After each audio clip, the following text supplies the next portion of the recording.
ঠিক আছে তো? সো গাইস, আজকে আমার ছিল অ্যাক্টিং ক্লাস। তো আমি এখানে অ্যাক্টিং ক্লাসে এসেছিলাম অ্যাক্টিং করার জন্য।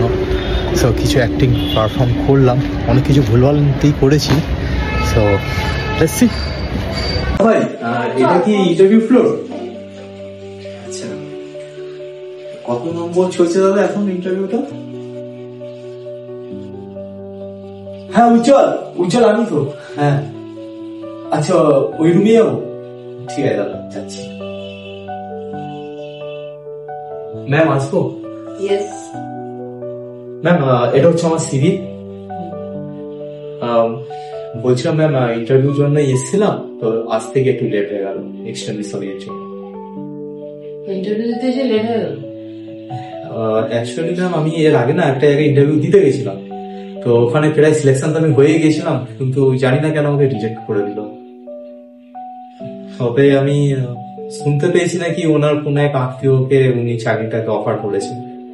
সো যাই হোক ম্যাম, এখানে ওই জন্য আমার আসতে না একটু লেট হয়ে গেল। তো ম্যাম আপনি একটু সিভিটা দেখুন। তোমার এক্সপিরিয়েন্স কি আছে? এর আগে আমি বিপিওতে কাজ করেছি 3 বছরের মতো।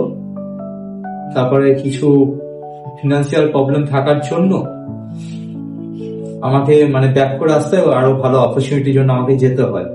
তারপরে একটা নিজের ব্যবসাও বেশ খুলেছিলাম, কিন্তু ব্যবসা ছেড়ে হঠাৎ করে চাকরি? সরি, ব্যবসা ছেড়ে হঠাৎ করে চাকরি? হ্যাঁ, ব্যবসাটা বেশ ভালোই চলছিল, কিন্তু একটা মানে খুব বাজে ধরনের একটা লস খাই আমি ব্যবসা করতে। তো তারপরে আবার সেই চাকরিতে ফেরত আসতে হয়। প্লিজ একটু সিভিটা দেখুন না। বাড়িতে কি কে আছে? বাড়িতে ওই তো বৃদ্ধ মা বাবা, ওয়াইফ, বাবা হতে চলেছে। বাহ, তো আমাদের এই জবটা নিয়ে তোমার কোনো অসুবিধা নেই তো? না ম্যাম, আমার কোনো অসুবিধা নেই। আপনি এত ঘন্টা ডিউটি? কোনো অসুবিধা নেই ম্যাম। কেন এই চাকরিটা না ম্যাম আমার না আমার জন্য খুবই দরকার ম্যাম। কেন আপনাকে যেরকম আমি বললাম যে আমার বাড়িতে মা বাবা বৃদ্ধ প্লাস বউ প্রেগনেন্ট, এই অবস্থা। আমার চোখে দিকে কি বল, চোখের মনে শিখতে হবে না, বন্ধ হবে। ম্যাম আপনাকে বললাম না যে আমার বাড়িতে মা বাবা বৃদ্ধ, তার উপর বউটাও প্রেগনেন্ট। পাতা পড়ছে? হ্যাঁ, পাতা পড়ছে চোখে।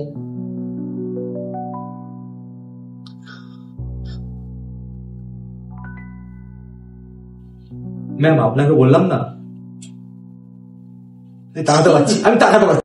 প্রথমবার শটে আমি অনেক কিছু ভুলভ্রান্তি করি, তো নেক্সট টাইম আবার শটকে রিপ্লে করি। সে দেখছি বৃদ্ধ আর বউটাও তো প্রেগনেন্ট, তো প্রায় 9 মাসের মতো এই ডেলিভারির সময় হয়েই এসছে। তো আমার টাকা পয়সা একটু খুবই দরকার, আর ব্যবসাটাও আমি লস খেয়েছি। তো চাকরি আমার জন্য কোনো মাইনে রাখেন, আপনি যে পোস্টে বা যা চাকরি দেবেন আমি তাইতেই আমি রাজি আছি। মাইনে ছাড়া কাজ করবে? ম্যাম মাইনে ছাড়া কাজ করলে আপনার এখানে এসে আমি কেন করতাম? এই তো বলছো আমার জন্য কোনো মাইনে ঠিক রাখতে হবে, আপনি যা চাকরি দেবেন আমি তাই করবো। ম্যাম আপনি ঠিকই বলেছেন, আমি চাকরিটা করতে চাই। সেটা স্যালারি তুমি এক্সপেক্ট করো? স্যালারি কতটা তুমি এক্সপেক্ট করছো?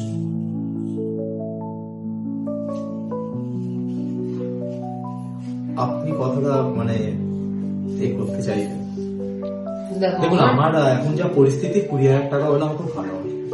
কিন্তু আমাদের তো স্যালারি 20,000 টাকা না, 15,900 টাকা। ম্যাম ওভার টাইম যদি করে দিই তাও হবে না? সেটা আলাদা ব্যাপার। আমি দিন রাত এক করে দেবো ম্যাম, আপনি আমার কাজ নিয়ে কোনো সন্দেহ করবেন না। আমি যা করি কিন্তু মন দিয়ে করি ম্যাম। দেখা যাক, তোমাকে আমি তো পূর্ব পরিচিত নাও তুমি আমার, তোমাকে আমি চিনি না, আগে দেখি তুমি কি করো। ম্যাম বিশ্বাস করুন, এই চাকরিটা আমার বাড়ির অবস্থা খুবই খারাপ এই মুহূর্তে ম্যাম। বিশ্বাস করুন, আমি না আগের এতে আমি কিন্তু চাকরিটা পেয়ে গেছিলাম, কিন্তু আমি জানি না কেন, হয়তো আমার ওরকম কোনো আমি হয়তো ওর কোনো সোর্সের মধ্যে পড়তাম না, তাই আমি চাকরিটা আমাকে কিন্তু বরখাস্ত করা হলো ওখান থেকে। আমি সিলেকশন হয়ে গেছিলাম, আমি জানতে পেরেছিলাম ওখানকার যে পিউন আছে না, আমি ওর থেকে জানতে পেরেছিলাম ম্যাম যে আমি চাকরিটা কিন্তু সিলেক্টেড। আমি খুব খুশি হয়েছিলাম, বাড়িতে ফোন করে আমি বলে দিয়েছিলাম যে আমাদের কষ্টের দিন শেষ হয়ে গেছে, আমি চাকরিটা পেয়ে গেছি। কিন্তু তার কোনো এক আত্মীয়কে চাকরিটা করে দিয়েছে ম্যাম। এই অন্যায়টা যদি আমি যোগ্য থাকি, এই অন্যায়টা আপনি অ্যাটলিস্ট আমার সাথে করেন। আর দয়া করে আমি দিনটা ত্যাগ করে দেবো, ওই কোম্পানিকে আমি নিজের ভাববো। পরশু থেকে জয়েন করে নি। শর্টটাকে আমি দিই, তার মধ্যে আমি অনেক কিছু ভুলভ্রান্তি করি যেগুলো ম্যাম আমাকে বলে, এবং সেগুলোকে রেকটিফাই করে আমি আবার নেক্সট শটের দিকে মানে সেকেন্ড শটের দিকে আমি যাওয়ার চেষ্টা করি। তো আপনারা বলেন যে সেকেন্ড শটটা কেমন হয়েছে, এবং কোনো কিছু ভুলভ্রান্তি হলে অতি অবশ্যই আমাকে কমেন্ট সেকশনের মধ্যে জানাবেন। আমি প্রথমেই বলে দিচ্ছি আমি কোনো সিনিয়র অ্যাক্টর নয়, আমি অ্যাক্টিং শিখছি, অনেক কিছু ভুলভ্রান্তি হয়তো ওর মধ্যে থাকবে, তো নো হেড প্লিজ। তো চেষ্টা করছি ভালো অ্যাক্টর হওয়ার, ভালোভাবে অ্যাক্টিংটাকে নেওয়ার, শেখার। সো আপনারা আশীর্বাদ করতে থাকেন। তো শুন সেকেন্ড শটের দিকে আমরা যাই। এই ফ্লোরে কি ইন্টারভিউটা হচ্ছে? আচ্ছা, কত নম্বর চলছে দাদা? হ্যাঁ, উজ্জ্বল আমি। আচ্ছা, ওই রুমে যাবো। ম্যাম আসুন। ইয়েস। ম্যাম, এটা আমার সিভিটা। ডিফাইন। এক্সট্রিমলি সরি ম্যাম, একটুখানি লেট হয়ে গেল আজকে আসতে। একটুখানি অনেকটা 10 মিনিট। এইটুকু নলেজ নেই, এটা চাকরির ইন্টারভিউ দিতে আসছো 10 মিনিট লেটে। এক্সট্রিমলি সরি ম্যাম, অ্যাকচুয়ালি না আমি এর আগে না আমি আরেক জায়গায় ইন্টারভিউ দিতে গেছিলাম। তো সেখানে চাকরি হয়নি বলে আমি চলে এসছো নাকি? ম্যাম বিশ্বাস করুন না, আমার না খুব ভালো ইন্টারভিউ হয়েছে ওখানে, তাহলে কিন্তু জানেন ওখানে না ভালো ইন্টারভিউ দেওয়ার পরও না আমি রিজেক্ট হয়ে গেছি। ওয়াই?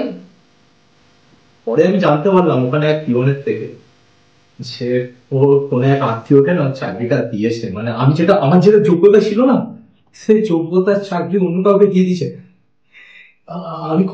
আমার খুব দরকার ছিল সে চাকরিটা, হয়তো আমার মধ্যে উনি সেই জিনিসটাই ঠিক আছে। ম্যাম বিশ্বাস করুন না, আপনাকে যে কোনো চাকরি হলে আমি করতে রাজি আছি ম্যাম। যোগ্যতা মানে আপনি যা দেবেন তাই করবো ম্যাম। এত পড়াশোনা করেছো, কোনো চাকরি করবে না? অ্যাকচুয়ালি ম্যাম একটুখানি ফিনান্সিয়াল সমস্যার মধ্যে রয়েছি। রিসেন্টলি আমি বিয়ে করেছি, তো বউ প্রেগনেন্ট আছে। আর চাকরি করো না, বিয়ে করে নিয়েছো, বউ প্রেগনেন্ট আছে, বলে বাড়িতে অসুস্থ অসুস্থ। না ম্যাম বিশ্বাস করুন ম্যাম, আমি এর আগে একটা ভালো জায়গায় চাকরি করতাম, সেখানে না আমাকে না চোর অপবাদ দিয়ে ইয়ে করে দিয়েছে। তুমি সত্যি চুরি করো নিশ্চয়ই, কি করে বুঝবো? ম্যাম এই কথাটা না আমি ওদের তো অনেকবার বোঝানোর চেষ্টা করেছিলাম, উনি কোনো প্রমাণ দিতে পারেনি ম্যাম। আমার কাছে কি প্রমাণ আছে? তোমার মুখের কথা ছাড়া তো আমার কাছে কোনো ভ্যালু নেই। এতটা বিশ্বাস আমি তোমাকে কখন করবো? ঠিকই বলেছেন, গরিব তো, গরিব মানুষকে না কেউ বিশ্বাস করে। গরিব বড় লোকের প্রশ্ন না, তুমি তো বলছো তোমাকে চুরি করেছিলে বলে বার করে দিয়েছে, তো আমি কি করে বিশ্বাস করবো? হ্যাঁ ম্যাম উনি অপবাদ দিয়েছে, কিন্তু প্রমাণ তো আমি দিতে পারেন যে আমি আদৌ চোর। চাকরিটা করতে পারবো? হ্যাঁ, ঠিক আছে, জয়েনিং লেটার পাঠিয়ে দেওয়া হবে, জয়েন করবো। সত্যি আমি চাকরিটা পেয়ে গেছি? আমি যখন বলছি তখন পেয়েছি। ম্যাম আমি আসতে কারণ আজকে অফকোর্স। আলটিমেটলি আজকে আমি অনেক কিছু জানতে পারি এবং শিখতে পারি ক্লাসে এসে, কেন সেটার তো শেষ নেই। আর চেষ্টা করছি যতটাই পারবো ততটা একটা ভালো একটা হওয়া। তো শিখছি, শিখবো, লড়ছি, লড়বো। আপনাদের আশীর্বাদ থাকবে। দেখা হবে নেক্সট ব্লগ।